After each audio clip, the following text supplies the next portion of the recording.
আপুনি অৰুণোদয় আঁচনিত ধন লাভ কৰিলে নাই যদি আজিলৈকে ধন পোৱা নাই তেন্তে অতি শীঘ্ৰেই কৰক এই কাম কি কাম কৰিব লাগিব মই আপোনালোকক জনাই আছো আপুনি ভিডিওটো কন্টিনিউ কৰি চাওক লাখ লাখ মহিলাৰ একাউণ্টত জমা হৈছে চৰকাৰী আঁচনিৰ ধন আপুনি নিশ্চয় গম পায় 7 অক্টোবৰ তাৰিখে প্ৰদান কৰিছে অসম চৰকাৰে অৰুণোদয় আঁচনিৰ ধন অৰুণোদয় আঁচনিৰ প্ৰতিগৰাকী হিতাধিকাৰীয়ে লাভ কৰিছে ধন যদি আপুনি লাভ কৰা নাই তেন্তে আপুনি টোল ফ্ৰী নাম্বাৰত কল কৰিব লাগিব প্ৰতিগৰাকীৰ হিতাধিকাৰীৰ একাউণ্টত জমা হৈছে 1250 টকা আৰু যদি আপোনাৰ জমা হোৱা নাই মই টোল ফ্ৰী নাম্বাৰ আপোনালোকক দি আছো আপুনি ভিডিওটো কন্টিনিউ কৰক যদি আপুনি এতিয়াও ধন লাভ কৰা নাই মেছেজ পোৱা নাই তেন্তে শীঘ্ৰেই পৰীক্ষা কৰক আপোনাৰ বেংক একাউণ্ট নিশ্চয় আপুনি জানিব পাৰিছে আপোনাৰ বেংক একাউণ্ট পৰীক্ষা কৰক ধন জমা নহলে আপুনি দিব পাৰিব অভিযোগ টোল ফ্ৰী নাম্বাৰ দিছে চৰকাৰে সেই টোল ফ্ৰী নাম্বাৰটো মই আপোনালোকক জনাই আছো আপুনি কন্টেক্ট কৰিব পাৰিব অভিযোগ দিয়াৰ বাবে চৰকাৰে মুকলি কৰিছে হেল্পলাইন নম্বৰ আপুনি নোট কৰি ৰাখক হেল্পলাইন নম্বৰটো কি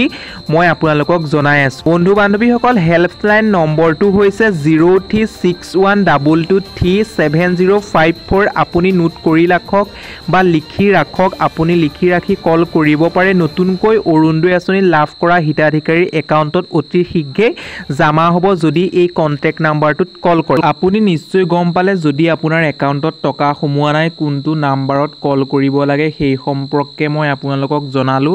আৰু বন্ধু বান্ধৱীসকল মই আপোনালোকক জনাই দিছো যদি কেনেবাকে আপোনালোকৰ যিটো ফোন নাম্বাৰ দিয়া আছে সেই ফোন নাম্বাৰটোত হয়তো আপোনালোকৰ কল নালাগিব পাৰে কি কাৰণে কল নালাগিব মই আপোনালোকক কৈ দিছো সেই নাম্বাৰটো আপোনালোকে যেতিয়া অৰুণোদয় আঁচনিখন এপ্লাই কৰিছিলে বা আবেদন কৰিছিলে আপোনালোকৰ নাম্বাৰটো হয়তো অফিসত ৰেজিষ্টাৰ কৰা নাছিল বা কৰা নাই সেইবাবে হয়তো আপোনাৰ নাম্বাৰটো ফোন নালাগিব পাৰে তেন্তে আপুনি কি কৰিব মই আপোনালোকক আগতেও জনাই আহিছিলো যে যিহেতু প্ৰত্যেক ডিস্ট্ৰিক্টতে বা ডিস্ট্ৰিক্টৰ ব্লকসমূহত একোটা অৰুণোদয় কেন্দ্ৰ স্থাপন কৰিছে সেই অৰুণোদয় কেন্দ্ৰত এজন চৰকাৰী বিষয়া থাকিব সেই বিষয়াগৰাকীয়ে আপোনালোকক সহায় কৰিব সেইবাবে আপুনি যদি এগৰাকী হিতাধিকাৰী হয় তেন্তে আপোনাৰ সকলো ডকুমেন্টছ লৈ যাব লৈ যোৱাৰ পাছত তেওঁলোকে কি অসুবিধা সন্মুখীন হৈ আছে কি কাৰণে আপুনি হিতাধিকাৰী হৈও টকা লাভ কৰা নাই সেই সম্পৰ্কে জনাব নিশ্চিতভাৱে আপুনি জানিব পাৰিলে সৰু এটা ভিডিও আপোনালোকক জনালো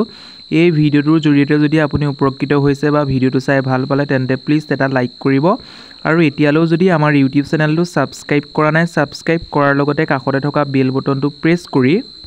অল অপচনটো ক্লিক কৰি দিব